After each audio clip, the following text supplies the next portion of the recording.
Olá pessoal, sejam bem-vindos. Vamos iniciar mais uma aula. Eu sou Pedro Lima, professor do Departamento de Fisioterapia da Universidade Federal do Ceará, e a aula de hoje será sobre a avaliação da marcha. Agora vocês estão vendo o plano de aula. Aqui nós vamos ter os objetivos geral e específicos que todo aluno deve atingir ao final dessa aula e o conteúdo e a bibliografia a ser abordada. No conteúdo, é importante mencionar que nós vamos seguir uma sequência lógica por complexidade de conteúdo, de conhecimento. Vocês já estudaram a biomecânica da marcha normal, nós já vimos as fases, as subfases da marcha, quais são os parâmetros cinéticos e cinemáticos que envolvem cada uma dessas fases. Agora nós vamos estudar como avaliar a marcha de um paciente. Quais são os itens que o fisioterapeuta deve estar atento no momento do exame, tanto qualitativamente quanto quantitativamente. E por fim e depois nós vamos ainda estudar as marchas patológicas, ou seja, as principais doenças, lesões, disfunções já conhecidas na literatura que afetam diretamente a marcha. E eu faço uma adição aqui à bibliografia básica, que é o livro da Jacqueline Perry, que foi uma fisioterapeuta dos Estados Unidos, uma das grandes estudiosas sobre marcha humana. Tá? Esse material da aula ele foi preparado pela aluna de mestrado Tamila Rocha Albano. Ela é minha aluna de mestrado.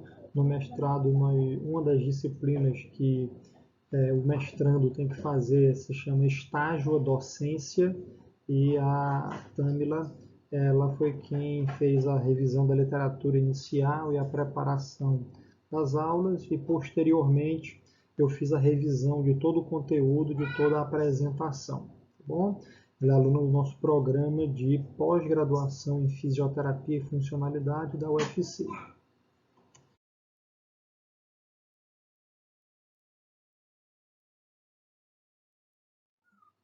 Muito bem, nessa introdução inicial nós vamos nos ater às funções principais da marcha: sustentar a cabeça, membro superior e tronco, ou seja, durante a deambulação nós precisamos de todo o arcabouço de sustentação na dinâmica do movimento. Manutenção do equilíbrio da postura ereta, então a marcha, ela por si só, ela é uma atividade dinâmica e, portanto, precisa que o equilíbrio dinâmico e que os ajustes de postura durante o movimento, precisa que isso aconteça em refinamento ao deslocamento do nosso centro de gravidade. Controlar o pé durante as várias etapas que a marcha acontece. Então, em cada etapa, em cada subetapa, o pé ele atua ou na recepção da carga, ou na impulsão e perda do contato no solo. Então, ele desempenha diversas funções aqui.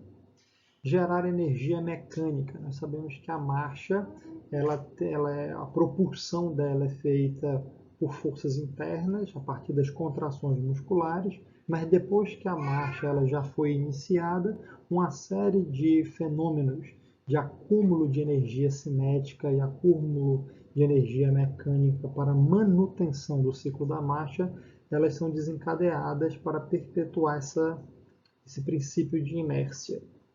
E a absorção de impacto e estabilidade. Durante a marcha, por vários momentos ocorre o contato do pé ao solo, e a cada vez que ocorre o contato do pé ao solo, ocorre lei de ação e reação, e, portanto, a força de reação do solo causa um impacto que deve ser absorvido pelas várias estruturas que vão fazer parte desse complexo movimento que é a deambulação. E para se manter junto com o equilíbrio que nós acabamos de ver em estabilidade articular, o centro de gravidade sempre deve estar dentro da base de apoio, de sustentação do corpo. Vocês lembram, quando estudaram biomecânica, que existe uma coisa chamada ciclo da marcha, comprimento da passada e comprimento do passo. Então, o ciclo da marcha é quando o mesmo pé vai tocar o solo novamente e fecham um ciclo de uma marcha. O passo, a distância entre o calcanhar de um pé para o calcanhar do outro pé. E o tamanho da passada é a distância entre o calcanhar de um pé para o calcanhar do mesmo pé. Uma passada tem 2 passos, por assim dizer. O comprimento do passo e da passada, eles são variáveis cinemáticas. São variáveis que descrevem como o movimento aconteceu. Então, quanto maior o comprimento da passada, maior é o ciclo dessa marcha. Quanto menor o tamanho da passada, menor o ciclo da marcha. O tamanho da passada ele influencia também na velocidade. Tá? Então, quanto maior o tamanho da passada, maior a velocidade de deambulação.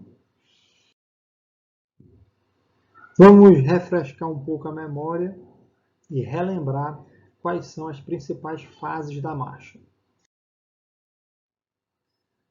Nós temos uma fase que demanda o maior tempo do ciclo da marcha, que se chama fase de apoio. Aproximadamente 60% do tempo do ciclo da marcha é gasto aqui na fase de apoio. E ela tem subdivisões, subetapas. A primeira delas é o contato do pé no solo, chamado de choque do calcâneo. E aí nós vamos ter uma resposta à carga, que é quando esse choque do calcâneo, ele depois é seguido pelo contato do restante do pé, é o aplanamento do pé no solo. Depois nós vamos ter apenas o contato de um pé no solo, esse pé do apoio ele vai ficar em solo, enquanto que o membro contralateral ele vai iniciar uma passada. E aí, portanto, nós vamos ter um apoio médio ou apoio unipodal, também chamado assim. E, por fim, o término dessa fase de apoio vai ser encostar o calcanhar, encostar todo o pé no chão e depois tirar o calcanhar do chão. E aí só a região do antepé vai estar fazendo contato. Isso é chamado de apoio terminal ou apoio do antepé. Ele é caracterizado pela saída, pela perda de contato do calcanhar no solo. E aí inicia a subetapa de pré-balanço, que é quando esse pé ele vai perder o contato total com o solo para iniciar um balanço de um passo. Tá? Na figura vocês estão vendo a representação gráfica de cada uma dessas subfases. Contato inicial, resposta de carga, apoio unipodal, apoio do antepé e o pré-balanço. Essa, resumidamente, é a fase de apoio. 60% do tempo o pé está em contato com o solo, o pé que está sendo analisado. 40% do tempo do ciclo da marcha é o que nós chamamos de fase de balanço, que é a fase em que ela termina lá com o pré-balanço, ainda na fase de apoio, e é imediatamente iniciada aqui com o que nós chamamos de fase de aceleração ou balanço inicial. Depois nós vamos ter um balanço médio e um balanço terminal, também chamado de fase da desaceleração. Tá? Então, na figura vocês conseguem observar no balanço inicial, que é a fase de aceleração, é quando o centro de gravidade ele é projetado de posterior para anterior. E isso é feito com deslocamento da massa do centro de gravidade para poder acelerar a marcha. Tá? O balanço médio é a contraposição da fase do apoio unipodal. Enquanto uma perna, um pé está em apoio unipodal, o outro, contralateral, está em balanço médio. E, por fim, o balanço terminal é a fase de desaceleração. Então, compreenda. Em alguns livros, isso aqui não é um consenso, mas a maioria dos autores considera e enxerga as fases da marcha dessa maneira aqui, mas alguns autores ainda dividem a marcha em balanço, apoio e impulsão. Aqui nesse formato, nós estamos dividindo a biomecânica da marcha em apoio, 60%, e balanço 40%. Onde é que fica a impulsão? Ela fica no final da fase de apoio e no início da fase de balanço. Então, quando você tem aquele pré-balanço, e aqui continua com a aceleração, é o momento da aceleração, ou seja, é o momento do impulso para frente. Agora nós vamos detalhar um pouco mais cada uma dessas subetapas, tá? Vamos começar pela fase de apoio, e o início da fase de apoio é o contato inicial, chamado de choque do calcânio. É o momento então em que o calcânio ele bate no chão e o chão faz uma força de reação do solo. E os músculos principais que atuam nessa etapa são os dorsiflexores, para poder manter o pé em dorsiflexão, para o calcanhar poder bater no chão. Depois, nós vamos ter os extensores do quadril e os flexores do joelho. São os músculos importantes para poder absorver a carga gerada pela força de reação do solo nesse momento do choque do calcânio. Aqui na foto, na imagem, vocês podem visualizar a perna aqui do modelo na cor laranja, no momento em que o calcanhar bate no chão. Tá? Na sequência, nós vamos ter a etapa de resposta à carga, que é o momento do aplanamento do pé. Aceitar o peso, estabilizar a pelve, desacelerar a massa corpórea em movimento. Os músculos aqui que mais atuam são os extensores de joelho, os abdutores do quadril e os músculos flexores plantares. Tá? São os músculos que vão estar mais atuando nessas etapas. Na sequência, nós vamos ter o apoio médio, chamado de apoio unipodal, que a principal função que ocorre aqui é uma estabilização da pelve, porque como a pelve está em apoio unipodal, o outro lado que está no balanço médio, ele perde o contato.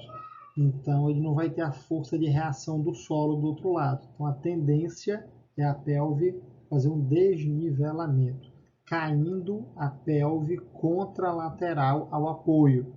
Para isso não acontecer, o glúteo médio do lado do apoio, que está em contato no solo, ele se contrai para manter a estabilização da pelve. Na sequência, apoio terminal, também chamado de apoio do antepé, é o momento que nós vamos iniciar a impulsão da marcha, a fase de aceleração, e os músculos principais aqui são os flexores plantares, mas também nós vamos ter os extensores do quadril, isquios tibiais e glúteo máximo, se for uma marcha mais acelerada. Nós vamos ver isso mais à frente, tá? Mas esses são os principais músculos que vão acelerar o movimento para dar impulsão na marcha. E, por fim, a fase de pré-balanço, para poder terminar a fase de apoio e iniciar a fase de balanço. Aqui é o momento em que o pé perde completamente o contato com o solo e os músculos que estão atuando aqui principalmente são os flexores do quadril, já para poder fazer a passada da perna. Na fase de balanço, ela inicia com o que se chama de balanço inicial, é o final da impulsão, é a aceleração ainda que está acontecendo aqui no balanço inicial. Nós vamos ter uma elevação do pé e uma variação da cadência nesse momento. Tá? Os músculos que estão mais atuando aqui são os flexores de quadril e os dorsoflexores. Né? O flexor do quadril já estava atuando na fase imediatamente anterior, no pré-balanço, e agora os dorsoflexores para poder não arrastar o pé no chão, então para poder fazer uma passada com o pé elevado. Vão acompanhando aqui, né, na medida que eu vou falando, cada etapa vai acontecendo aqui nos bonequinhos no ciclo da marcha, tá?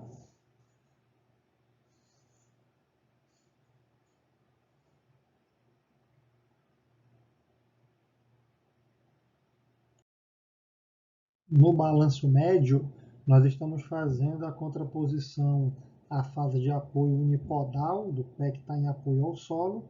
É um momento aqui também que a pelve está tentando se equilibrar.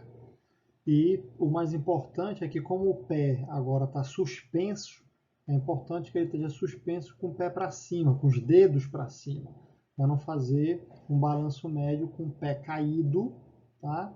Nós vamos ver mais para frente que isso é fonte de problema. E aí os dorsoflexores estão atuando durante o balanço médio para poder fazer essa passada com o pé para cima.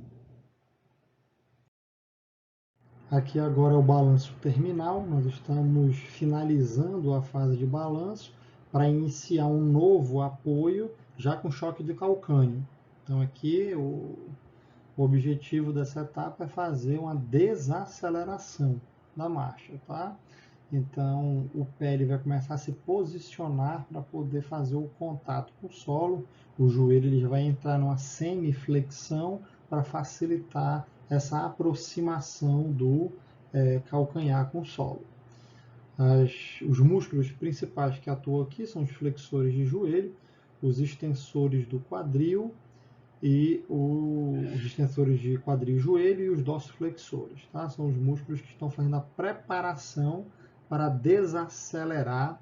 Então, aqui principalmente eles estão atuando de maneira com contração excêntrica para fazer essa desaceleração e uma preparação para o choque do calcânio. Tá? Aqui vocês estão vendo o resumo de todas as partes que nós explicamos sobre as fases da marcha. Então, na primeira figura aqui, vocês conseguem visualizar a ilustração que nós passamos a cada slide, mostrando tópico por tópico das fases da marcha. Tá? E na perna, no membro inferior esquerdo, que está pintado aqui de laranja, é o que está sendo analisado. E essas setas pretas, to off, retirada dos dedos do chão, heel strike, é o ataque do calcanhar no solo, e o mid stace, é o apoio unilateral, é referente à perna que não está pintada, tá? Então, referente à perna que não está sendo analisada nesse ciclo da marcha, tá bom? E na foto de baixo, é um resumo esquemático dos principais pontos relevantes para se analisar na marcha. Tá? Então veja que aqui você tem o passo esquerdo e o passo direito. Tá?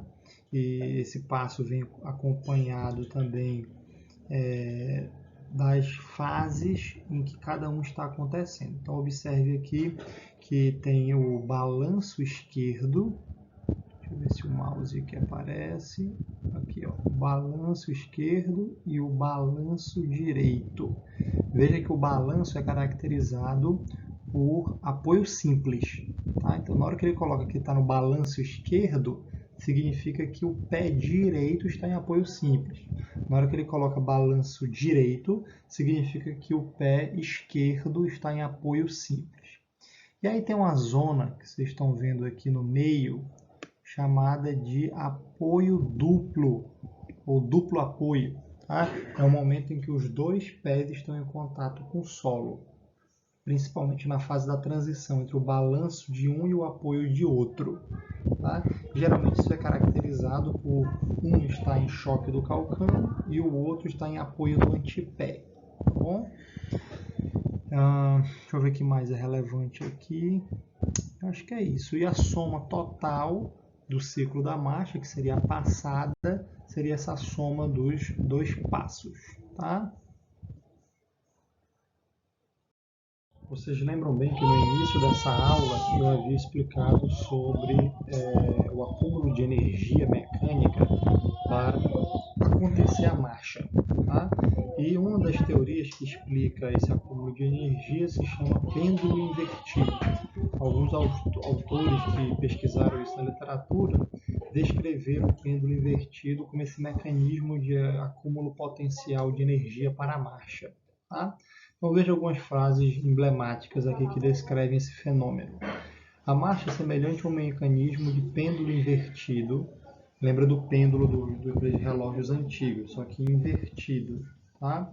Onde a energia cinética é convertida em energia potencial gravítica e vice-versa, conservando mais de 60% a 70% da energia mecânica requerida.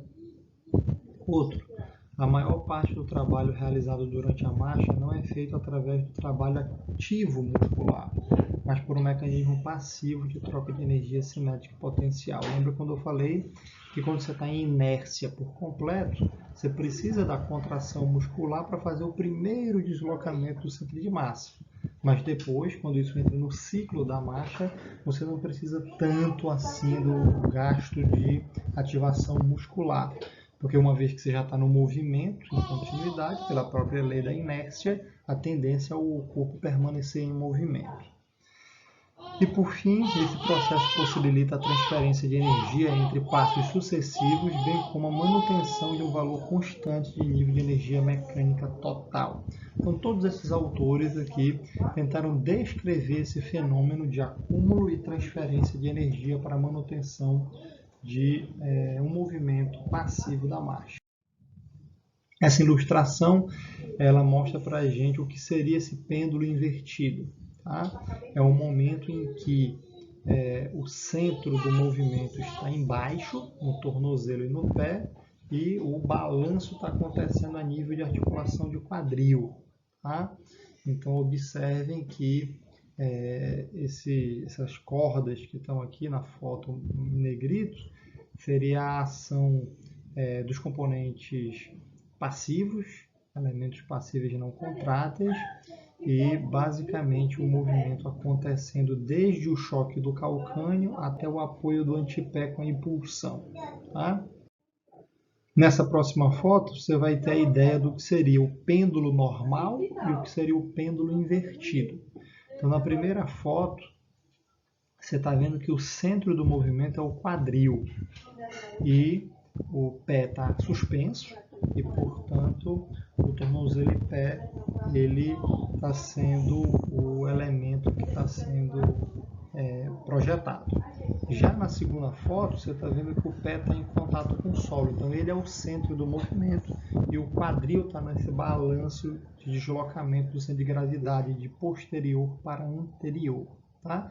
Então, no primeiro momento aqui, quando você está na fase de balanço, você tem o centro do movimento no quadril, então o pêndulo normal, que o eixo está em cima, e nesse segundo momento, que seria a fase de apoio, você está com o pé sendo o centro do movimento e o quadril fazendo o deslocamento do centro de massa de trás para frente.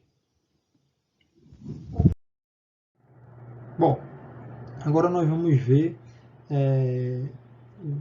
como os membros inferiores e de uma maneira geral estão se comportando biomecanicamente durante as fases da marcha e o que nós devemos prestar atenção na hora do exame, na hora da avaliação de um paciente.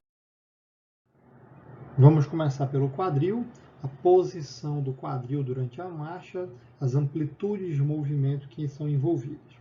Então, o quadril ele é importante inicialmente com a flexão do quadril, para poder dar uma passada para frente. Essa flexão ela gira em torno de 40 graus de flexão, quer dizer, para uma deambulação normal, para uma marcha normal, é preciso pelo menos 40 graus de flexão do quadril, para não gerar compensações.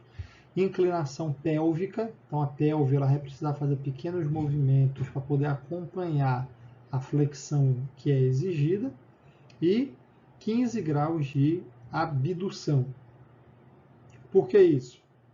Porque durante a marcha, o quadril ele tem que manter um certo alinhamento com a linha média do corpo.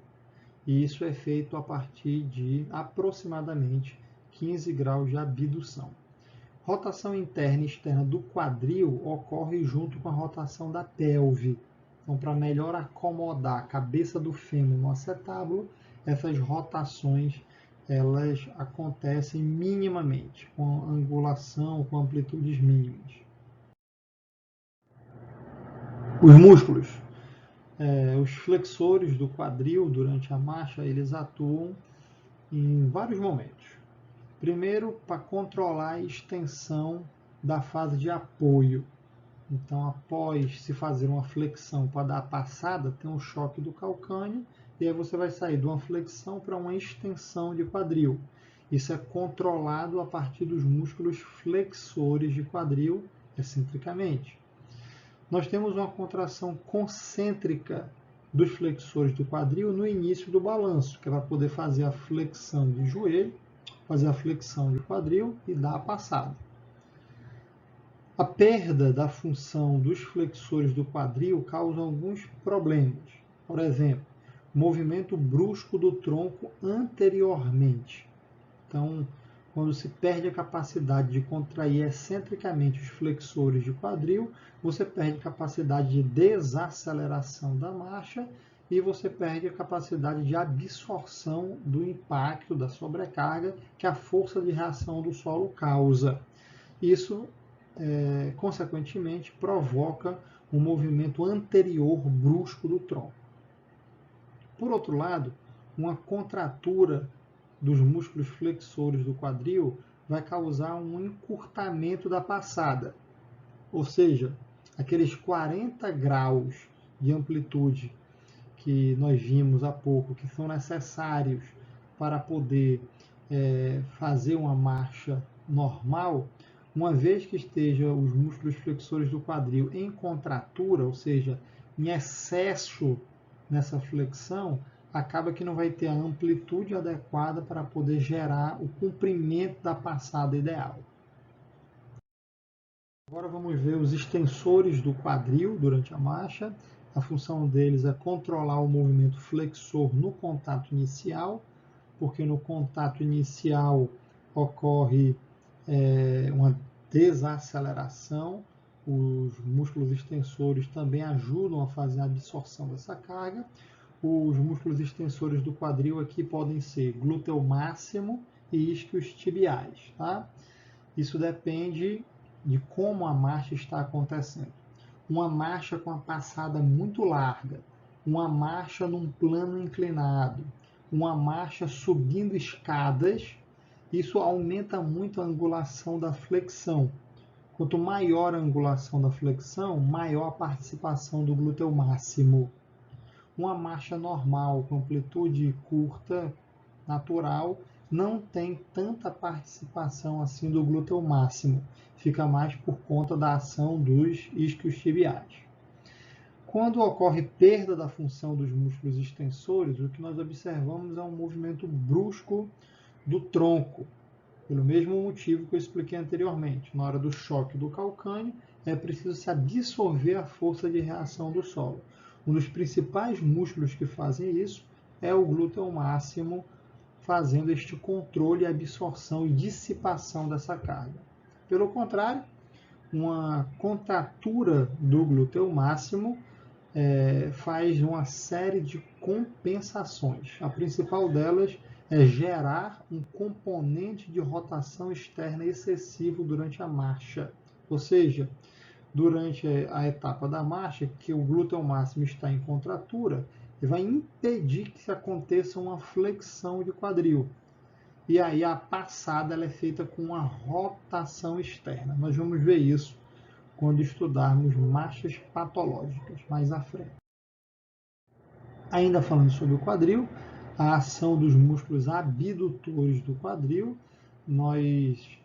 vocês podem ver aqui na figura a representação do sinal de Trendelenburg, é um sinal bastante conhecido que ocorre com o pé unipodal, com contato unilateral do pé. Então, o glúteo médio, do lado do apoio, ele funciona contraindo para poder manter este equilíbrio das cristas ilíacas, tá bom? Então, quando ocorre perda da função do glúteo médio, a primeira coisa que acontece é um desnivelamento da pelve para o lado que está suspenso. Tá? E aqueles pacientes que têm uma contratura de tensor da face lata, tem encurtamento do trato iliotibial, eles também podem causar desvio na marcha, principalmente por compressão das estruturas laterais do quadril. Isso é chamado de dor trocantérica. isso causa uma claudicação na marcha. Ainda falando sobre a articulação do quadril na deambulação, os principais comprometimentos musculoesqueléticos que nós observamos são deformações ósseas e articulares. O quadril é um encaixe do acetábulo com a cabeça do fêmur. Nós sabemos que existem algumas alterações articulares por aumento ósseo que ocorre aqui.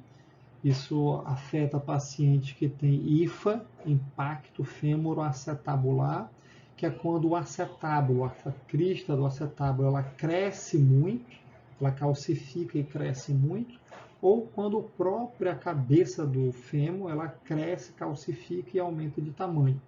Então são alterações da morfologia, são deformidades das estruturas.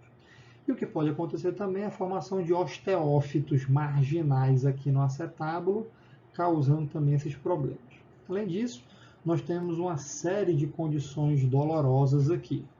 Nós temos o que é mais conhecido como síndrome da dor trocantérica, que é uma dor nas estruturas laterais do quadril, principalmente causado ou pela bursa trocantérica ou pelos tendões dos glúteos que se inserem nessa região, tá? E acaba causando uma dor lateral de quadril.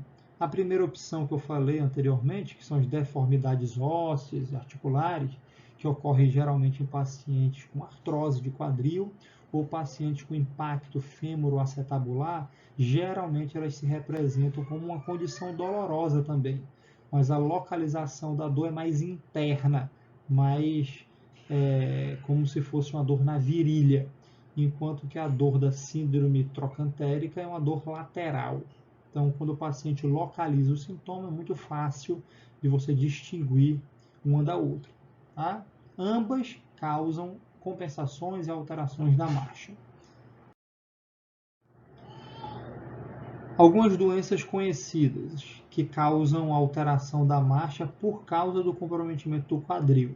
A poliomielite, paralisia infantil, uma fraqueza dos músculos extensores de quadril importante. Isso é compensado por uma inclinação para trás do tronco, ou seja, uma extensão excessiva do tronco para compensar a falta de extensão de quadril. Tá? E a doença de Guillain-Barré, que ocorre por uma fraqueza generalizada, que geralmente ela tem direção ascendente. E aí quando afeta, quando chega no nível do quadril, causa uma fraqueza das musculaturas ao entorno do quadril, o que compromete a estabilidade dessa região e compromete também a marcha por consequência.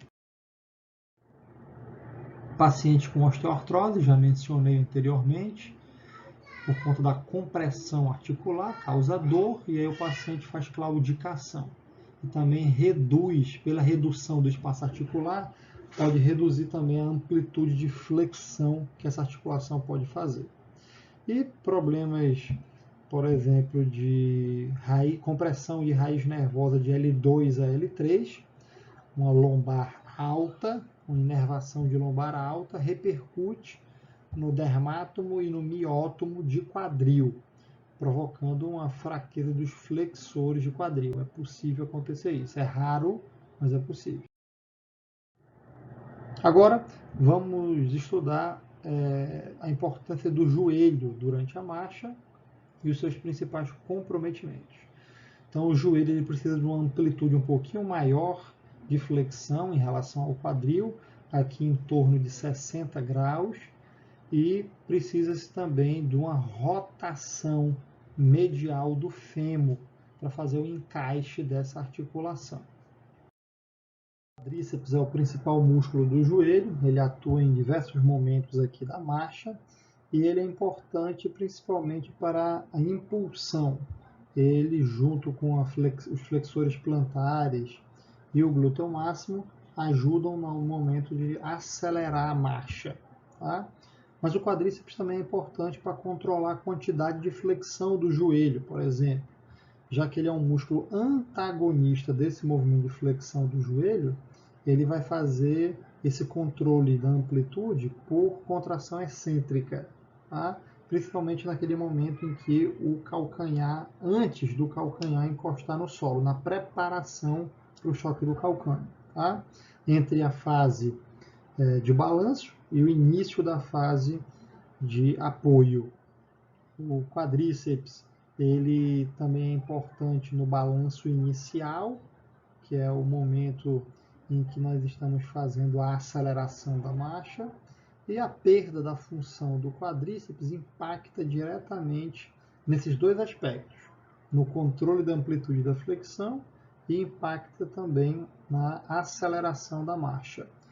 Quando isso ocorre, a principal compensação que se observa é um impulso para frente do tronco, ou seja, a deambulação, como ela vai perder poder de aceleração, isso vai ser compensado por uma projeção anterior do tronco. Os isquiotibiais são os flexores do joelho, eles são importantes para controlar a amplitude de extensão, isso é importante também para controlar a posição de gênio recurvato durante a dinâmica da marcha. Tá? Os isquiotibiais eles fazem parte acessoriamente no momento do balanço, para poder fazer flexão do quadril, flexão do joelho, dorsoflexão. Então eles entram aí atuando concentricamente durante esse momento aí da passada. O músculo sóleo, apesar de não ser um músculo do joelho, porque ele não tem inserção no joelho, já que ele é monoarticular, mas ele é um músculo que ajuda a controlar a posição da tíbia, tá, durante o movimento. E a perda da função dessa musculatura ocasiona uma hiperextensão de joelho em excesso e uma capacidade de levantar o calcanhar, né, tirar o calcanhar do solo. A principal função do joelho é a nível de tornozelo e pé, fazendo flexão plantar para a impulsão da marcha. Os gastrocnêmios, esses sim, por serem biarticulares, têm uma função importante no joelho, em atuação em paralelo com os isquiotibiais, para controlar a posição de gênio recurvato do joelho. Tá? E a perda de função dessa musculatura ocasiona exatamente a perda de aceleração da marcha, a principal perda dele é essa, e também um ganho excessivo do gênio recurvato. E o comprometimento do joelho fica muito a cargo do que vai acontecer com o quadril e o que vai acontecer com o tornozelo e pé, já que o joelho é articulação intermediária, o que acontece com o quadril e o tornozelo e pé vão refletir diretamente também e comprometer o joelho durante a deambulação. Tá? Então nós temos aqui exemplos de sobrecarga, uso excessivo de isquiotibiais, comprometimento de qualquer natureza do pé e tornozelo, tudo isso gera compensações para o joelho absorver. Vocês estão vendo alguns exemplos já estabelecidos na literatura, tá? Então nós temos aqui lesão de neurônio motor superior. Aqui é o AVC, que causa uma hemiplegia e consequente espasticidade no quadríceps. Pode acontecer também uma contratura dos isquiotibiais, né? Uma contratura forte causando uma contratura em flexão. Isso ocorre em paciente que sofreu problema neurológico. É comum, por exemplo, em paciente que teve paralisia cerebral acontecer isso, tá? Essa reação em contratura de flexão. Outro problema que pode afetar o joelho é paralisia do nervo femoral ou uma neuropatia por compressão de raízes de L2, L3 até L4. Tá? Isso causa um comprometimento no miótomo correspondente, que está a nível de joelho, ou seja, as raízes intermediárias da lombar refletindo a nível de joelho. A poliomielite, que já foi citada anteriormente, como ela causa uma fraqueza generalizada dos membros inferiores, também afeta os músculos do joelho. Trauma direto na articulação, causando dor, inchaço, derrame, edema excessivo. Isso causa claudicação da marcha. E frouxidão ligamentar, frouxidão capsular, por lesão traumática ou lesão repetitiva que vai progredindo ao passar do tempo. Isso pode causar um gêmeo recurvatum durante a marcha, isso pode causar um momento, um pico de varismo de joelho durante a fase de apoio e uma série de outras compensações. Osteoartrose de joelho é uma doença altamente prevalente.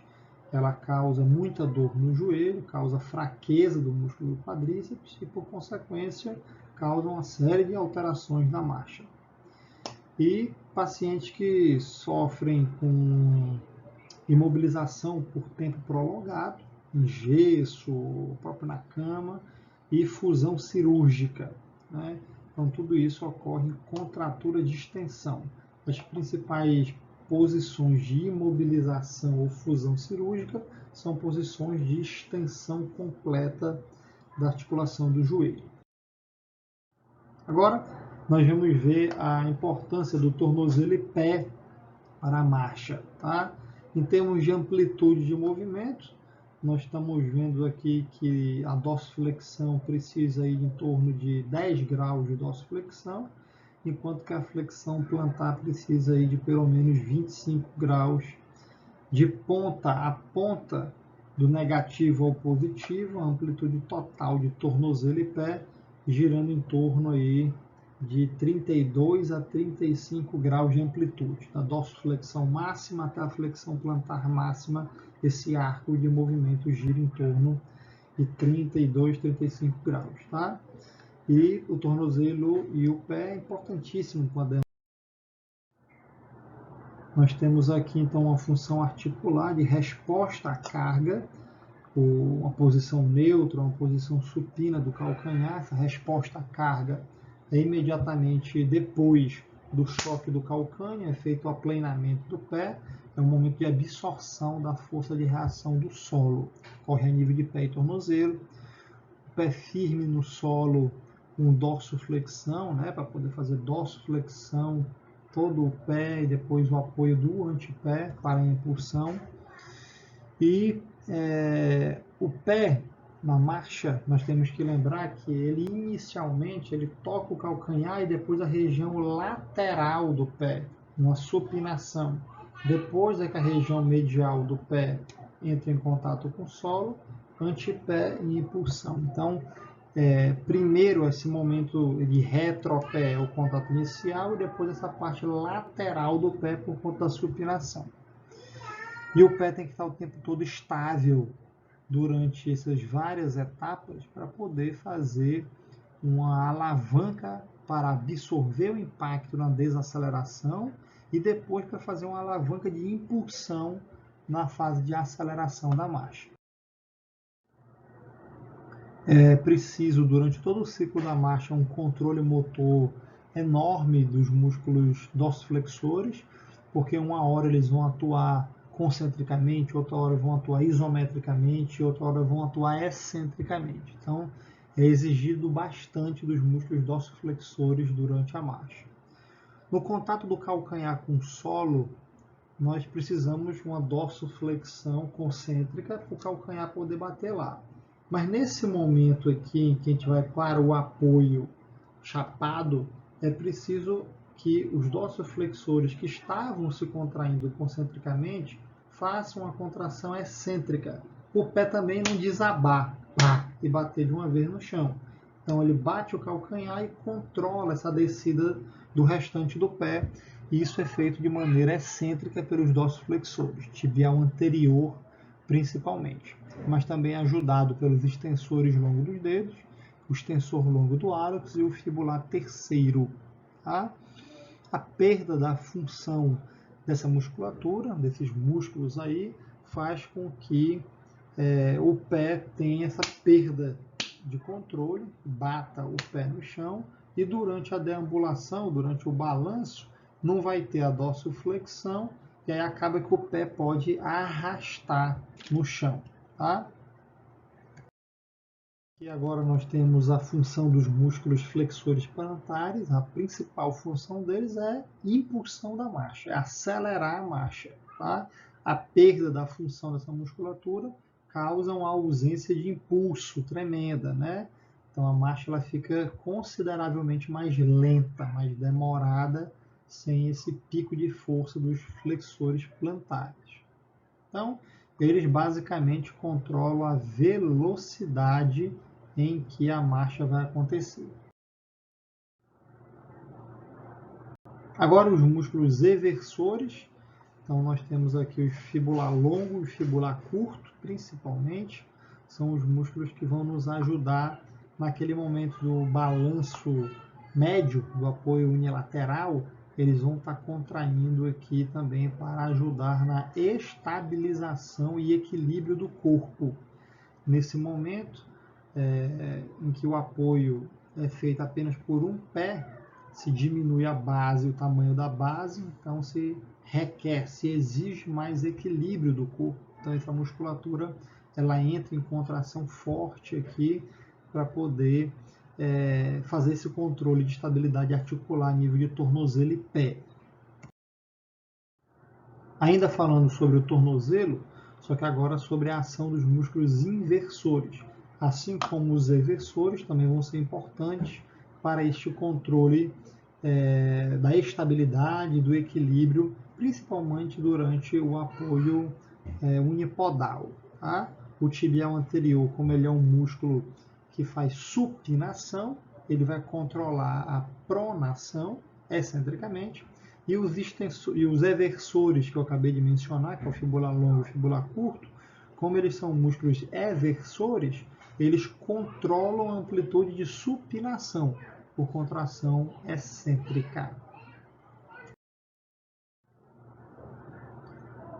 Uma doença comum que afeta o tornozelo e pé é a paralisia do nervo fibular ou neuropatia periférica do nervo fibular. Ela pode ocorrer por diabetes, ela pode ocorrer por hanseníase, ela pode ocorrer por compressão e complicações pós-operatórias, enfim. Tudo isso causa fraqueza dos músculos dorsiflexores e, por consequência, um pé caído. Tá? Então ele perde a capacidade de fazer a dorsoflexão do pé, o pé fica caído. Tá? E outra doença que ocorre é a fratura do calcâneo, fascite plantar, esporão de calcânio. Tudo dessa natureza aí causa uma dor imensa a nível do calcanhar. O suporte do peso do corpo fica extremamente comprometido e, portanto, isso causa claudicação na marcha. Nós também temos, igual eu falei no joelho, uma lesão de neurônio motor superior, ou na paralisia cerebral, ou no AVC, a possibilidade de contraturas em flexão plantar, espasticidade excessiva dos músculos flexores plantares, dando uma deformidade em pé equino varo. Tá? E isso é muito comum nos pacientes que sofreram esse tipo de lesão neurológica, e isso causa uma série de compensações a nível de marcha. Tá? E pode ocorrer também uma artrodese em flexão plantar, isso ocorre por contratura dos flexores plantares ou uma espasticidade excessiva. Então, o grau de espasticidade, quando ele é muito alto, ele bloqueia o pé em flexão plantar com o passar do tempo. Então, é preciso fazer uma cirurgia para poder reinserir esses tendões, posiciona a articulação e faz a reinserção dos tendões. Tá? Isso é muito comum, principalmente nos pacientes que sofreram com paralisia cerebral, recorrentemente ter que optar por esse tipo de opção cirúrgica para poder fazer esse reparo. Ainda sobre o comprometimento do tornozelo e pé, nós temos a ausência completa da dorsiflexão por rigidez dos flexores plantares, nós já discutimos sobre isso, mas aqui é especificamente sobre causas congênitas. Mas a consequência é a mesma, né? Uma deformidade de pé equino-varo. A nível de sistema nervoso periférico, em alongamento cirúrgico, excessivo do tendão de Aquiles, o que acontece? É o que eu já mencionei também. Algumas cirurgias de tenodeses podem ocorrer, principalmente nos pacientes que sofreram paralisia cerebral, como eles têm uma retração, a contratura dos flexores plantares, do tendão de Aquiles principalmente, ele faz ao longo da vida uma série de cirurgias para reinserir esse tendão e reposicionar o tornozelo numa dorsiflexão neutra, né, numa posição de amplitude neutra. Aqui nós temos algumas deformidades estruturais congênitas, pé cavo excessivamente, retropé varo, antepé varo, deformidade em pé chato ou pé plano. Isso tudo compromete a distribuição da pressão plantar e, por consequência, modifica a dinâmica da marcha. Paralisia do nervo fibular comum, já mencionei isso anteriormente também, isso vai causar um pé caído, né, uma perda de dorsiflexão, isso vai arrastar, fazer com que os dedos se arrastem no chão. Ok, pessoal, então nós acabamos de perceber a influência dos membros inferiores na marcha, né, que a cinemática e a cinética dessas articulações influenciam na marcha. O arremate final aqui é saber como os movimentos de tronco e membros superiores influenciam na marcha. Tá? Então, a teoria que foi mais estudada e que já está consolidada na literatura é que a cintura escapular e a cintura pélvica, elas têm um movimento sincronizado chamado de dissociação das cinturas, escapular e pélvica. Elas realizam movimentos rotatórios opostos entre si. Enquanto uma gira no sentido horário, a outra gira no sentido anti-horário para manter um equilíbrio do esqueleto axial. Tá? Essas rotações elas ocorrem aproximadamente em torno de 7 a 9 graus de rotação, uma para anular a outra. Então, quando você percebe durante a deambulação que a perna direita está à frente e o braço esquerdo está à frente para fazer o balanço e vice-versa, perna esquerda na frente e braço direito na frente. Geralmente esses balanços dos membros, eles ocorrem por conta dessa dissociação entre a cintura pélvica e a cintura escapular. Bom, agora o que o fisioterapeuta deve estar atento no momento do exame, no momento da avaliação da marcha?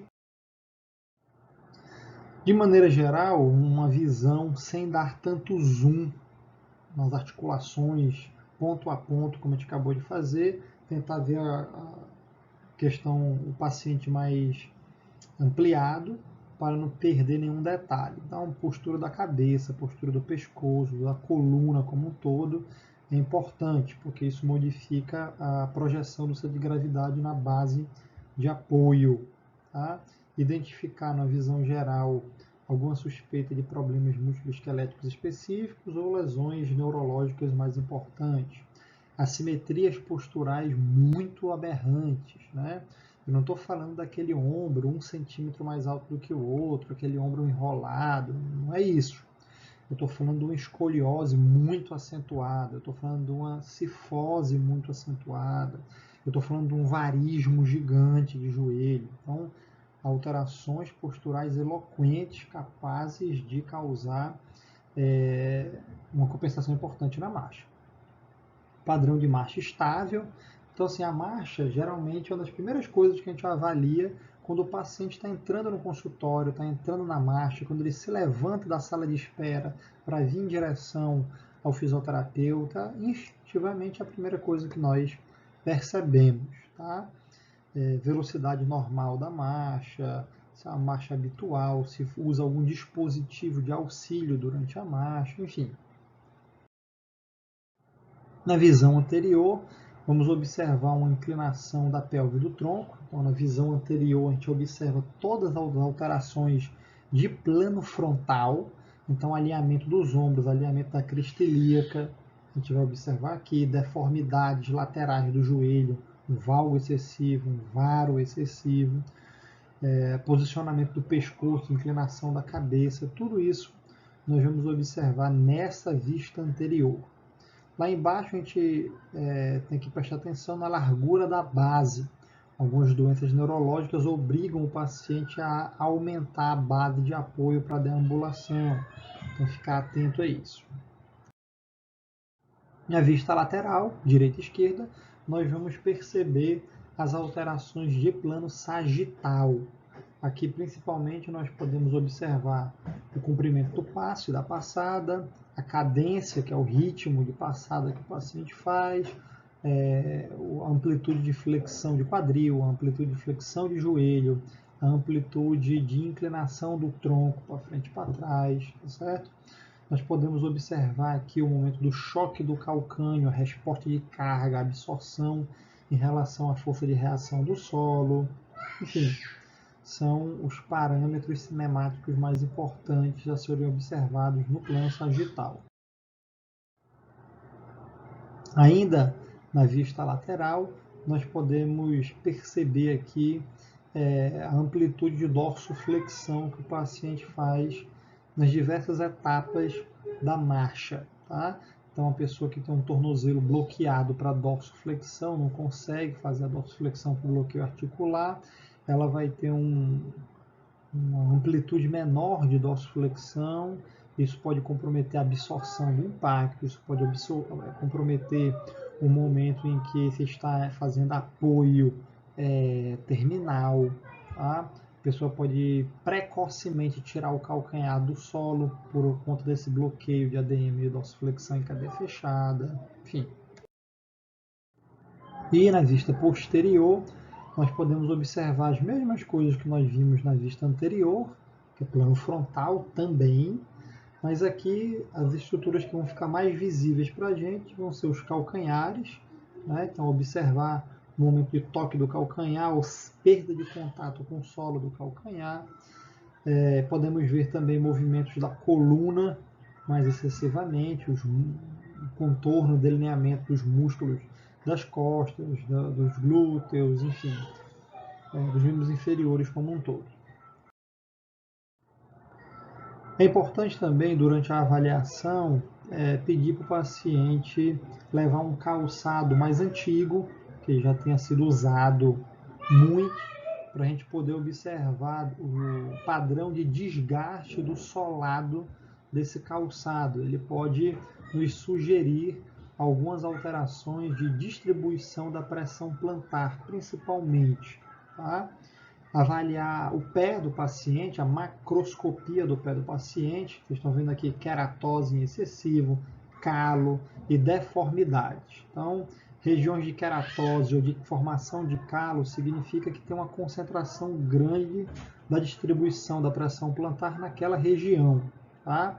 Isso ocorre com calo, geralmente no calcanhar, geralmente na região do quinto metatarso e na região do primeiro metatarso, tá? Que são os 3 pontos de polígono de sustentação. Já as deformidades, nós podemos ver aqui na foto, uma deformidade de hallux valgus, é o famoso joanete, uma adução excessiva, uma abdução excessiva do hallux, fazendo com que ocorra essa proeminência da articulação metatarsofalangiana. Aqui eu estou mostrando para vocês a capa de um dos jornais científicos internacionais que mais publica estudos sobre marcha e postura no mundo. Se chama Gait and Posture. É uma das revistas também afiliadas à Sociedade Internacional de Biomecânica.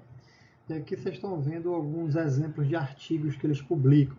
Nesse primeiro artigo aqui, vocês observem o título aqui do artigo, calçados comuns ou pés descalços, uma revisão sistemática sobre as diferenças na atividade muscular, na cinética, na cinemática durante o caminhar. Então, será que existe diferença entre você andar calçado ou andar descalço? Esses autores, eles investigaram todos os artigos que já foram publicados sobre esse assunto e compararam os resultados e as metodologias e chegaram a um consenso de quais são essas diferenças em termos de ativação dos músculos, em termos de parâmetros cinéticos e cinemáticos. Mas aqui embaixo vocês estão vendo um outro estudo que foi publicado também nessa mesma revista sobre os efeitos que um salto alto no calcanhar causa na marcha. Também é uma revisão de todos os estudos que já foram publicados sobre salto alto, tá? Ou calçados com elevação de altura do calcanhar, tá bom? Nós sabemos que isso aumenta essa altura, mas também diminui a base de apoio. Então, qual é a repercussão que isso tem na marcha? O que isso afeta as etapas, as articulações que participam da marcha? Então, é isso que esses autores investigaram.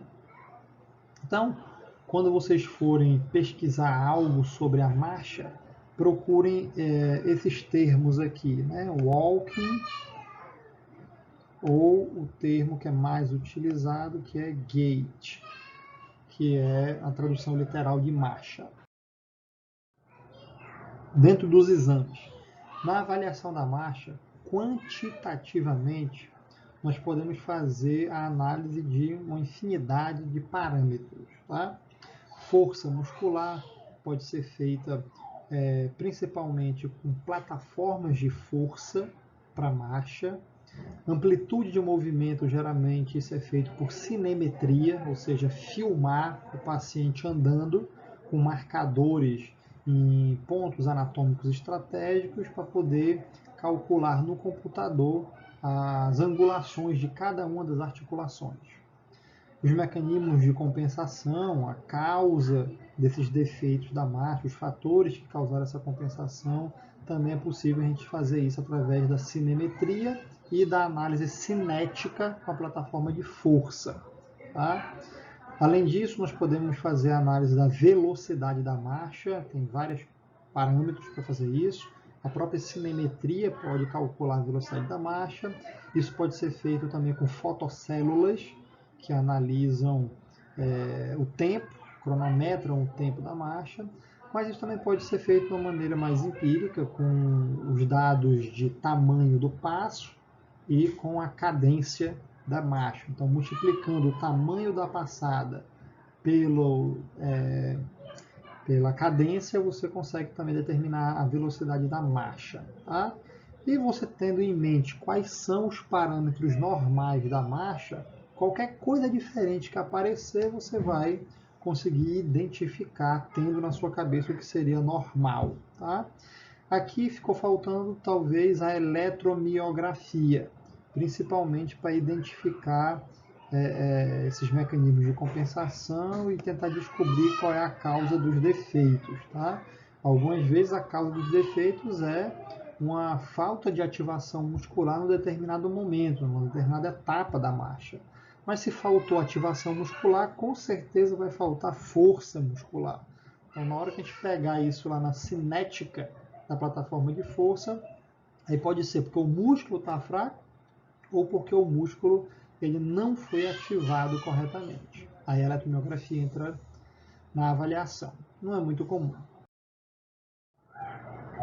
Os parâmetros normais, principalmente os parâmetros cinemáticos da marcha, são esses aqui.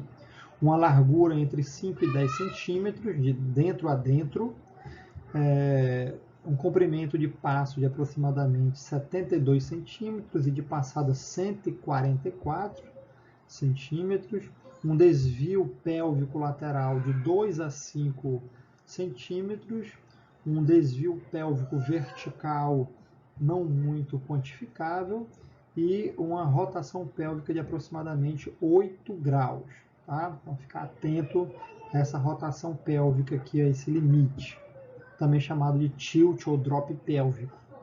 O centro de gravidade é aproximadamente 5 centímetros à frente da segunda vértebra do sacro, à frente de S2, tá? E a cadência normal em torno de 90 a 120 passos por minuto.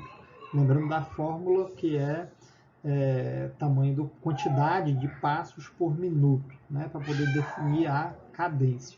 E aí, com a cadência, você multiplica o tamanho do passo, aí acha a velocidade. São coisas diferentes, tá?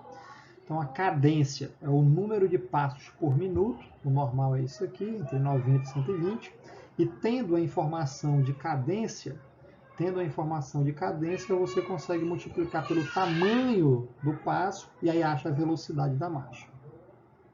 Vocês podem encontrar na literatura também essa nomenclatura de descritor espacial e temporal da marcha. É muito comum em alguns artigos científicos se falar sobre análise temporal da marcha, ou análise espacial da marcha. Então, tempo e espaço são variáveis cinemáticas importantes para se analisar a marcha. A velocidade, como eu mencionei anteriormente, ela é encontrada a partir de uma equação que se multiplica a cadência, que é o número de passos por minuto, vezes o tamanho do passo do indivíduo. Tá? E aí você encontra uma média de velocidade da marcha em torno de 1,37 metros por segundo. Isso para a população em geral. O outro importante descritor de parâmetro cinemático é o ângulo de rotação externa da tíbia, do pé, quando ele encosta no chão. Tá? Então, esse ângulo ele é formado entre uma linha de progressão do corpo pelo eixo longitudinal do pé, aproximadamente mirando no segundo raio, no segundo dedo, e ele geralmente está em torno de 5 a 7 graus de rotação externa. Por isso que a gente anda com os pés apontando para fora. Nos exames é importante se avaliar a discrepância de comprimento dos membros inferiores. Vocês já sabem fazer isso, a mensuração real e a mensuração aparente. O exame de raio-x, da escanometria também faz isso. É importante saber essa informação, porque uma diferença de tamanho de perna com certeza vai impactar na dinâmica da marcha. Tá? E existem também algumas escalas de pontuação que já foram validadas na literatura. Essa primeira aqui é aplicada para pacientes que têm artrite reumatoide, escala de pontuação da locomoção. Existe a escala de classificação de anormalidade da marcha modificada. Isso geralmente é aplicado para pacientes idosos em risco de quedas. Nós temos um perfil de deambulação funcional de Emory, que é geralmente aplicado a paciente que teve AVC e teve sequela de AVC com hemiplegia. Existe um teste muito usado para paciente neurológico e para paciente idoso, que se chama Time Get Up and Go. É um teste em que o paciente está sentado numa cadeira, ele tem que levantar, andar e depois voltar e sentar de novo na cadeira, tá? O mais rápido que ele puder.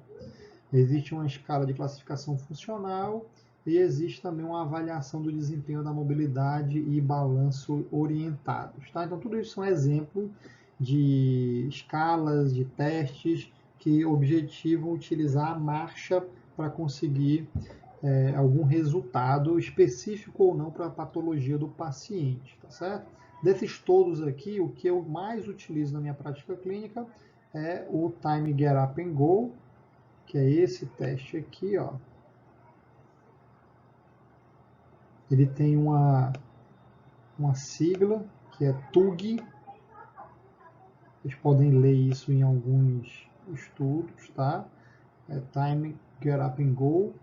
E é um teste muito utilizado para pacientes que têm artrose de joelho, artrose de quadril, geralmente são pacientes idosos, então geralmente é o teste que nós utilizamos, tá? Além das câmeras de cinemetria 3D com captação de infravermelho e as plataformas de força, um outro instrumento de avaliação na biomecânica muito utilizado para avaliar a marcha é a baropodometria, tá? Que não deixa de ser uma plataforma de força, tá? Mas com características um pouco mais específicas. Aqui o objetivo é tentar identificar alterações da distribuição da pressão plantar, seja ela estática ou dinâmica, né? Aqui quando a gente fala de marcha, a gente está querendo ver essa distribuição dinamicamente acontecendo, bem como o deslocamento do centro de gravidade ao longo da deambulação. Como é que ela consegue fazer isso? A plataforma da baropodometria tem alguns sensores que conseguem captar como essa distribuição do peso corporal é feita e o pico de pressão no pé. Qual é a região do pico de pressão no pé e quanto é esse pico de pressão. Além disso, a gente consegue determinar o tipo de pisada do indivíduo, se tem uma pisada neutra, se tem uma pisada supinada ou se tem uma pisada pronada. As alterações da marcha, elas ocorrem em decorrência de influência de outras articulações também. Tá? E a baropodometria pode dar um indicativo do que pode estar acontecendo. Aqui, vocês conseguem visualizar nas fotos um momento em que o pé está fazendo o apoio e a respectiva imagem da baropodometria que iria aparecer para a gente. Então, no choque do calcanhar, você vai ver o pico de pressão aqui no calcanhar. Quanto mais vermelho, maior a pressão, tá? E depois no apoio chapado você já consegue perceber o contato da região lateral do pé no solo, e depois o apoio unilateral ou unipodal é quando já está todo o pé aplanado no solo, você tem uma distribuição um pouco mais uniforme dessa pressão. Dando sequência à fase do balanço, você vai ter aqui o momento em que vai ter o contato do antepé. Então o calcanhar perdeu o contato com o solo e você está agora próximo a fazer a impulsão da marcha. Então todo esse contato de choque do calcânio, lateral do pé, pé completo e apoio apenas do antepé, nós conseguimos perceber através do exame biomecânico de baropodometria. Muito bem. Agora que a gente já sabe toda a biomecânica da marcha normal, agora que a gente já sabe o que tem que ser avaliado no paciente na marcha normal, nós vamos estudar o que nós já conhecemos na literatura de alterações, disfunções e principais doenças que afetam diretamente a marcha. Nós chamamos isso de marchas patológicas. Então é importante reconhecer padrões já estudados de marchas fora do padrão de normalidade. Vamos começar pelos desvios de marcha, tá? Então, desvio de marcha é quando você acaba compensando uma perna com a outra, né? Vai desviando o peso do corpo, deslocando mais para uma perna do que para a outra. Então, sempre que nós temos uma doença, uma lesão articular em tornozelo, pé, joelho e quadril, isso acontece. Você acaba tirando a carga daquele membro e jogando para o membro contralateral. Então, essa é uma claudicação que ocorre geralmente por compensação de lesão ou doença no membro de apoio. Tá? E você joga a carga. Nas marchas patológicas, nós temos aqui a marcha antálgica, autoprotetora. Então, imagine um paciente que está com a dor de coluna muito forte, e aí ele está adotando uma postura mais rígida na coluna, e aí ele modifica a velocidade da marcha, modifica a velocidade, amplitude de flexão, ele tenta reduzir essas amplitudes para fazer uma marcha mais lenta. Tá? Então, na marcha antálgica, devido à dor, o paciente assume uma postura de proteção e acaba fazendo inúmeras compensações. Tá? Ela não tem um padrão próprio, ela pode se apresentar de várias formas, a depender da postura antálgica que o paciente adota. Aqui vocês estão vendo no vídeo um exemplo de uma marcha artrogênica.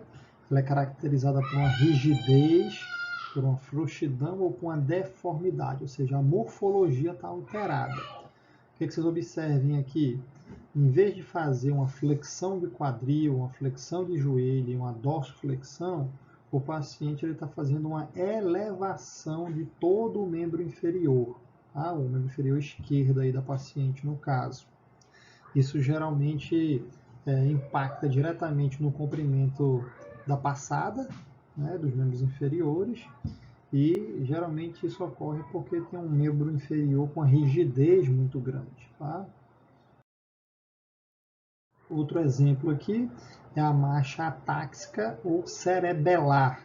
Geralmente isso ocorre por uma lesão traumática ou não no cerebelo, na nuca, e causa uma doença neurológica chamada ataxia cerebelar, que ela basicamente se manifesta por instabilidade de margem e movimentos exagerados. Tá? Você perde esse controle neurológico sensitivo e os pés batem forte no chão. Tá bom? Observar principalmente a postura dos pés enquanto a pessoa está andando. É uma marcha geralmente bastante irregular e ela é caracterizada por picos de contratura, de espasmos. Tá? marcha atáxica cerebelar. Então é uma marcha bastante irregular e basicamente para manter o equilíbrio dinâmico durante a marcha, o que o paciente faz para compensar? Ele aumenta a base, essa é a característica fundamental. Ou faz esse tabes dorsalis, também chamado assim, em que o pé ele bate muito forte no chão, tabes dorsalis. Marcha com contratura das articulações. Aí isso vai variar bastante de acordo com qual articulação, qual musculatura vai entrar em contratura. Então, geralmente aqueles pacientes que sofrem imobilização por tempo prolongado, eles são posicionados em extensão de joelho excessiva, né? Isso vai dificultar na hora que precisa de uma flexão de joelho para fazer os movimentos. Aí você pode ter um aumento da lordose, você pode ter uma extensão de tronco acentuada, uma flexão de joelho acentuada para compensar a posição do quadril. No joelho, você pode ter uma compensação a nível de dorsoflexão ou elevação precoce do calcanhar. Eu falei sobre isso. Dorsoflexão bloqueada, o calcanhar levanta do solo mais precocemente. E na flexão plantar, você pode ter uma hiperextensão de joelho, um recurvato excessivo, tá? E uma inclinação, a projeção anterior do tronco. Elevação do calcanhar precoce de novo, tá? Chamar atenção para isso aqui. Sempre que você tem um bloqueio de dorsoflexão em cabeça cinética fechada, vai ocorrer essa elevação precoce do calcanhar. Marcha equina, a gente consegue visualizar essa criança aqui na foto, é uma marcha infantil de pé torto. Geralmente ela é caracterizada porque o contato ele é feito com a borda dorsolateral, ou seja, em vez da criança encostar a planta do pé toda no chão, ela faz um pé equino varo e começa a encostar o dorso lateral do pé. Quer dizer, essa região que nem era para entrar em contato com o solo, como o pé virou muito, ele acaba entrando em contato com o solo, tá? É caracterizada por uma claudicação visível, tá? Uma rotação lateral da pelve do fêmur e rotação medial da tíbia e do pé, ou seja, os pés ficam para dentro, geralmente, o joelho fica para dentro, geralmente. Marcha do glúteo máximo, né? Também conhecida como fraqueza do glúteo máximo excessiva, na hora da impulsão, principalmente, que precisa fazer a extensão de joelho, ou a extensão de quadril, perdão, como não vai ter força para isso, o paciente acaba fazendo essa projeção posterior, né? Ele inclina o tronco para trás, faz uma extensão, digamos assim, na coluna, né? Para poder compensar a falta de extensão própria do quadril. Aqui vocês estão vendo uma marcha de Trendelenburg, ou a marcha do glúteo médio. A característica principal é queda da pelve, né? Na hora que você faz o apoio unipodal, o glúteo médio do pé de apoio está fraco, ele não é ativado, e aí a pelve ela desnivela e o tronco ele acaba inclinando para poder compensar isso. Marcha hemiplégica ou hemiparética, uma sequela do AVC. Os pacientes eles têm esse padrão que vocês estão visualizando de membros superiores com espasmo em flexão e nos membros inferiores espasmo em extensão. Então, esse padrão dos membros inferiores em extensão vai prejudicar a maioria das fases da marcha. Tá? Isso aqui também é chamada de marcha helicoidal ou marcha ceifante. São sinônimos para essa marcha. Tem muita questão de concurso público que cai esses termos, tá bom? Então, basicamente, o paciente não consegue fazer flexão de quadril porque os extensores de quadril estão com espasticidade. O paciente não consegue fazer flexão de joelho porque os extensores de joelho estão em espasticidade. E o paciente não consegue fazer dorsoflexão porque os flexores plantares estão em espasticidade. Então, gera essa compensação em que o paciente vai ter que usar quadrado lombar. Ocorre aqui uma hipersolicitação de quadrado lombar para elevar a pelve, já que ele não pode fletir o quadril, ele eleva a pelve e faz esse movimento elipsoidal. Marcha parkinsoniana é uma marcha do paciente com Parkinson, caracterizada aí por passos curtos e rápidos. Então, o tronco ele é projetado anteriormente, uma cifose torácica acentuada, a cabeça também projetada para frente. Isso também vocês vão encontrar na literatura também como festinação. É um andar com o tronco inclinado para frente, um andar rápido com o andar inclinado, um andar rápido com o tronco inclinado para frente. Tá bom? Característica aí. Você vai perder, você vai visualizar também que os pacientes não fazem o balanço do círculo da cintura escapular com as rotações compensatórias durante a marcha. Isso fica mais rígido, bloqueado nesse paciente. Por exemplo, aqui é uma marcha com perda de função dos flexores plantares. É o grupo mais importante da impulsão da marcha, da fase de aceleração da marcha. Então, se você perde os flexores plantares, basicamente a sua marcha ela fica miúda, fica uma marcha lenta e fica uma marcha curta também. Tá? Então, basicamente, você perde o poder de impulsão e o poder de aceleração da marcha. Aqui nós temos um outro exemplo de marcha patológica, chamada claudicação do psoas. O psoas ilíaco é um músculo importante do quadril, um flexor do quadril importante. E na doença de Levi-Calvi-Pertz, que afeta crianças por um problema de vascularização da cabeça do fêmur, o psoas, devido à dor, devido às alterações morfológicas inflamatórias da região, o psoas ele entra em contratura reativa e aí você tem um padrão flexor dessa região. Tá? Então a dificuldade aqui vai ser na fase de balanço, uma claudicação, ou seja, visualmente o paciente está mancando, é o termo coloquial para claudicação, está mancando durante a marcha. Tá?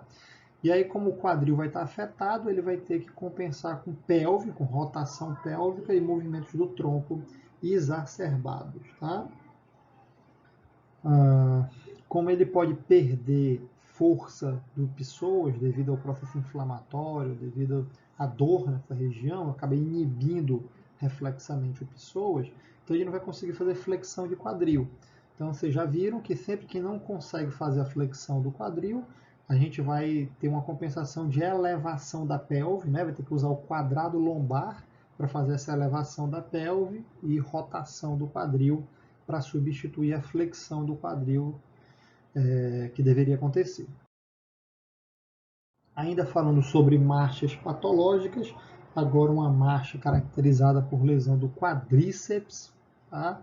Então, quando a gente perde essa função do quadríceps, o que acontece é que a impulsão é prejudicada, a extensão do joelho também ela fica prejudicada. Como o quadríceps é importante naquela fase de preparação para o choque do calcânio, né? Então ele ajuda excentricamente a fazer uma semiflexão do joelho para preparar o contato do calcânio no solo, então isso vai ser prejudicado também, você vai ter um excesso de força aí na hora do choque do calcânio e a reação do solo vai ser muito grande.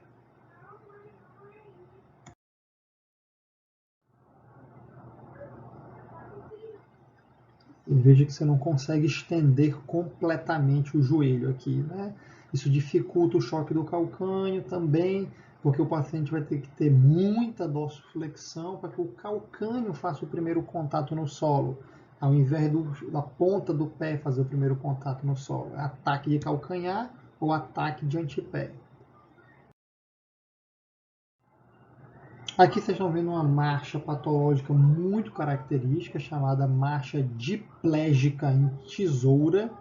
Geralmente isso é uma consequência de paralisia cerebral, diplégica, e o paciente ele acaba fazendo essa tesoura por uma espasticidade dos músculos adutores do quadril. Tá? Acaba fazendo esse cruzamento aí dos joelhos, tá certo? Lesão neurológica. Aqui vocês estão vendo um membro inferior curto, então uma pessoa que tem uma discrepância entre os membros inferiores, naturalmente ela, para nivelar isso de baixo para cima, ela vai fazer isso a nível de pelve, tá? Então, para os dois pés estarem no contato no solo, a pelve na perna curta vai ter que descer. E aí vai ter esse desnivelamento da pelve, a coluna lombar vai ter que acompanhar fazendo uma escoliose compensatória, tá bom? Então vocês vão ver aqui o membro inferior curto, é uma deformidade, importante isso. Ocorre desvio lateral da pelve, inclinação da pelve e a coluna também modifica. O que você pode fazer aqui, primeira opção, não invasiva, é adequar o tamanho dos calçados, né? Colocar uma palmilha no calçado para poder igualar 2, 3, 4, 5 centímetros que esteja de diferença. Se isso for traumático, né, por uma fratura exposta, perda de massa óssea e tal, talvez seja preciso fazer enxerto ósseo ou uma cirurgia de alongamento ósseo. Tá? E é bem traumático, é bem doloroso, mas é possível se fazer para alinhar os membros inferiores. Aqui vocês estão vendo uma marcha também muito conhecida na literatura, chamada marcha escarvante, ou marcha do pé caído. Aquele velho problema dos dorsoflexores não fazerem dorsoflexão. Geralmente isso ocorre por neuropatia periférica do nervo fibular comum, neuropatia diabética, neuropatia por hanseníase ou compressão do nervo. Tá? Isso faz com que os dorsoflexores não sejam ativados pela paralisia do nervo, e aí o pé cai. E aí o paciente vai arrastar a cabeça dos dedos no chão.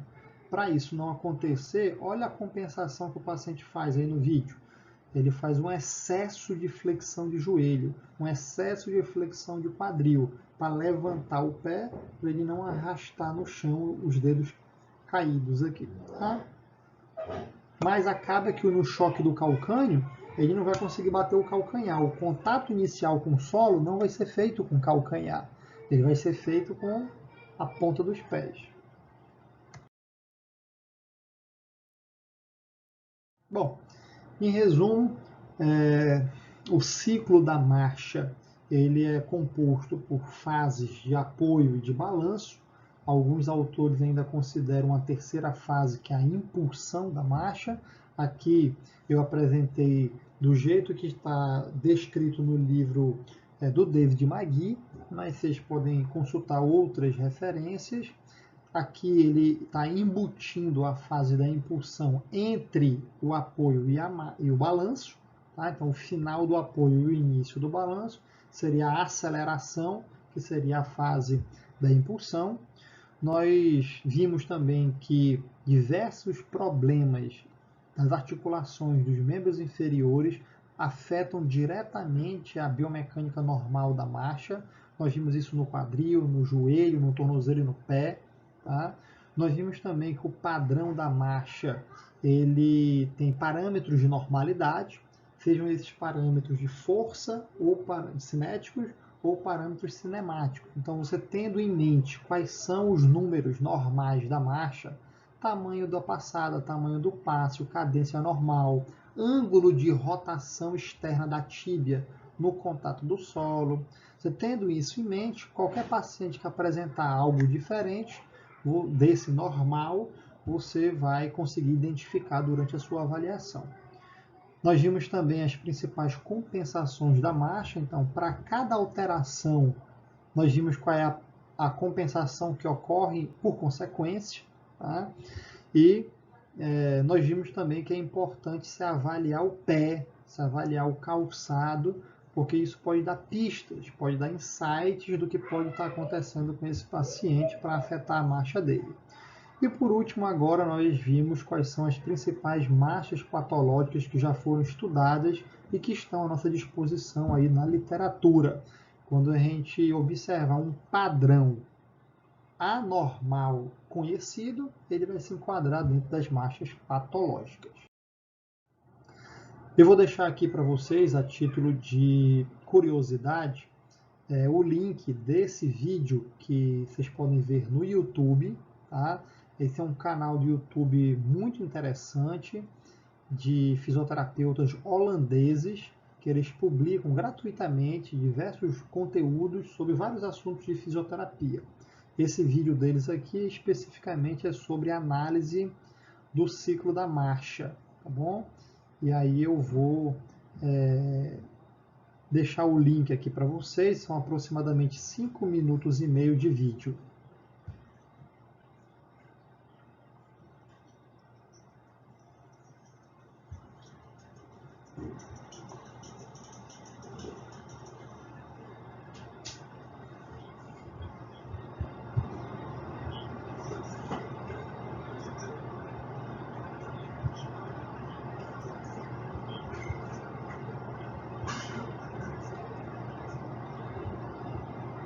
Bom, como já deu para vocês perceberem, o vídeo é todo em inglês. São 5 minutos e meio. Vocês podem pausar, voltar de novo, ir para frente, para trás, analisa. É uma forma, é um estímulo para vocês irem treinando o ouvido de vocês para o idioma inglês, que vai ser muito importante ao longo da carreira profissional de vocês como fisioterapeutas, tá? Então aproveite que vocês estão apenas no terceiro semestre ainda para poder desenvolver essa habilidade que é básica e fundamental dentro da profissão que vocês escolheram seguir, tá? O link está aqui, o vídeo está aqui, basta vocês assistirem, tá? Eu vou passar para o próximo slide para a nossa aula não ficar muito comprida.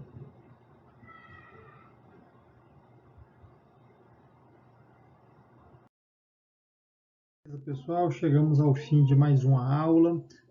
Como de costume, vocês vão ter à disposição um fórum de discussão para poder escrever as dúvidas, as perguntas que ficaram a partir dessa aula e dos estudos que vocês vão fazer sobre esse assunto. Tchau, tchau.